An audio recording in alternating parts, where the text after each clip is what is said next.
Assalamualaikum, halo semua, selamat datang di video kita, di mana pada kali ini kita akan membahas mengenai inklusi keuangan dan mengapa hal ini penting bagi pertumbuhan ekonomi serta kesejahteraan masyarakat.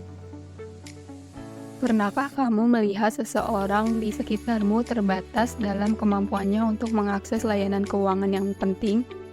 Mungkin saudara-saudara kamu yang tinggal di desa atau jauh dari perkotaan, yang kesulitan membuka rekening bank, atau para pengusaha kecil yang terbatas dalam aksesnya untuk mendapatkan kredit. Padahal di era di mana teknologi terus berkembang pesat, akses terhadap layanan keuangan menjadi semakin penting bagi seluruh lapisan masyarakat, yang di mana ini akan menjadi sebuah kunci utama dalam mewujudkan keuangan yang inklusif. Sebelumnya, mari kita bahas dulu apa itu keuangan yang inklusif. Jadi, keuangan yang inklusif adalah kondisi ketika setiap anggota masyarakat mempunyai akses terhadap berbagai layanan keuangan formal, berkualitas yang tepat waktu, lancar, dan aman. Tentunya dengan biaya yang terjangkau sesuai dengan kebutuhan dan kemampuan masyarakat. Kemudahan akses bagi setiap individu dalam mendapat layanan keuangan sejalan dengan prinsip keadilan dalam ekonomi syariah yang bertujuan pada kesejahteraan. Inklusi keuangan yang optimal akan mendukung peningkatan pertumbuhan ekonomi serta memperluas partisipasi dalam instrumen keuangan yang halal. Dengan demikian, inklusi keuangan dapat memperkuat ekosistem ekonomi syariah dengan cara yang positif. Bayangkan, Budi merupakan seorang pemuda dari desa A. Ia ingin memulai karirnya di bidang pertanian, namun sayangnya ia kekurangan modal untuk menjalankan usahanya. Ia pun berinisiatif untuk mengambil pinjaman kredit kepada bank, tapi ternyata desa tempat ia tinggal sangat jauh dengan perkotaan, yang dimana sama sekali tidak ada layanan bank di sana. Karena hal ini, kegiatan usaha pertanian Budi pun jadi terhambat, sehingga membatasi potensi ekonominya. Karena itulah, akses terhadap keuangan memiliki peran yang penting dalam meningkatkan taraf hidup masyarakat dan juga menjadi hak dasar bagi seluruh masyarakat. Salah satu pemenuhan kebutuhan produk dan layanan keuangan dari level yang paling mendasar yaitu melalui kepemilikan atas rekening di bank yang kemudian dapat berkembang untuk memiliki produk dan layanan keuangan lainnya seperti asuransi, pembiayaan, program pensiun, dan investasi yang dimana semua ini merupakan fondasi untuk meningkatkan perekonomian dan kesejahteraan. Tapi tidak hanya itu, akses atas layanan keuangan yang memadai juga harus diimbangi dengan literasi yang baik mengenai keuangan itu sendiri. Jadi, masyarakat bisa secara kritis menentukan layanan yang baik dan berguna baginya, serta bisa membedakan mana layanan keuangan yang terjamin keamanannya dan bukan berasal dari institusi bodongan seperti pinjol ilegal. Inklusi keuangan memiliki visi dan misi yang dipegang, yaitu pertama, menjadikan inklusi keuangan sebagai strategi dari pertumbuhan ekonomi, serta mengurangi tingkat kemiskinan dan adanya keadilan dalam distribusi keuangan. Yang kedua ialah menyediakan produk dan layanan keuangan yang memadai untuk semua segmen masyarakat.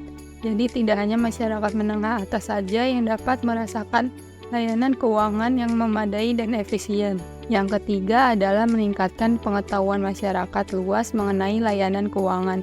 Tujuannya agar masyarakat bisa lebih kritis saat ingin menggunakan layanan keuangan yang ada. Yang keempat, untuk meningkatkan akses layanan keuangan, terutama di wilayah-wilayah yang jauh dari perkotaan. Yang kelima, memperkuat sinergi antara bank dengan institusi keuangan mikro atau institusi non-bank lainnya. Ini dapat membantu pemerintah dalam mensukseskan agenda inklusi keuangan. Yang keenam, memaksimalkan peran teknologi, informasi, dan digital. Dengan adanya peran digitalisasi keuangan, maka jangkauan masyarakat untuk merasakan layanan keuangan akan lebih besar. Dengan mewujudkan visi misi inklusi keuangan tersebut, maka terciptalah keuangan inklusif yang mapan di suatu negara, di mana semakin tingginya tingkat inklusi keuangan suatu negara, maka negara tersebut cenderung akan memiliki tingkat kemiskinan yang lebih rendah, pertumbuhan ekonomi yang lebih berkelanjutan, masyarakat yang lebih kuat secara finansial dan sosial, serta kesejahteraan yang lebih merata bagi seluruh masyarakat. Hal tersebut tentunya menjadi tujuan utama bagi berbagai negara, terutama bagi Indonesia. Sebagai negara yang memiliki usaha mikro kecil dan menengah atau UMKM terbanyak di kawasan ASEAN, di mana UMKM menjadi elemen ekonomi yang berjasa bagi perekonomian nasional kita. Sektor ini memiliki kontribusi yang sangat besar terhadap produk domestik bruto atau PDB, yaitu sebesar 61% atau senilai dengan 9.580 triliun rupiah. Bahkan kontribusi UMKM terhadap penyerapan tenaga kerja mencapai 97% dari total tenaga kerja. Berkat elemen ekonomi ini juga Indonesia bisa berbangga menjadi salah satu anggota G20 yang terdiri dari negara-negara dengan ekonomi terkuat di dunia. Untuk itu, terciptanya inklusi keuangan sangat penting.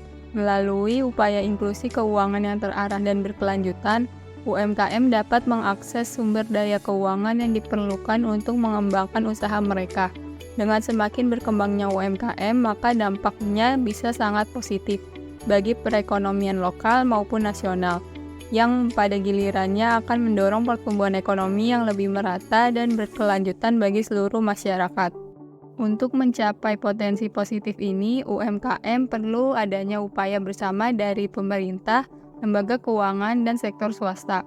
Salah satu upaya yang dilakukan pemerintah saat ini untuk mewujudkan inklusi keuangan adalah dengan upaya digitalisasi keuangan. Contohnya seperti dengan adanya layanan BI Fast, KRIS, dan lain-lain. Tentu saja pemerintah juga perlu bantuan dari institusi non-bank. Maka dari itu, pemerintah menggandeng pihak swasta dalam menyalurkan layanan keuangan seperti asuransi, pinjaman kredit, dan lain-lain. Lalu, bagaimana peran kita sebagai mahasiswa dalam membantu terjadinya inklusi keuangan? Tentunya bisa dimulai dengan gerakan-gerakan kecil seperti menambah literasi keuangan, membantu mengkaji layanan keuangan yang ada, serta memberikan edukasi kepada masyarakat dengan media-media online. Bayangkan saja, lewat kontribusi kita untuk semakin meningkatkan inklusi keuangan, maka akan memberikan dorongan besar bagi pertumbuhan para UMKM, yang pada akhirnya membawa manfaat jangka panjang bagi masyarakat, termasuk peningkatan kualitas hidup, pemberdayaan ekonomi, dan stabilitas sosial, dan pada akhirnya pertumbuhan ekonomi secara keseluruhan juga dapat meningkat, sehingga Indonesia dapat menciptakan lingkungan bisnis yang lebih kondusif dan menguntungkan, yang pada gilirannya dapat meningkatkan daya saingnya di pasar global.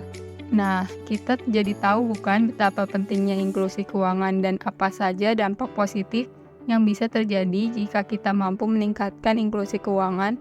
Untuk itu, demi menciptakan inklusi keuangan yang adil dan merata, ayo kita mulai mencari tahu serta menggunakan layanan keuangan yang telah tersedia.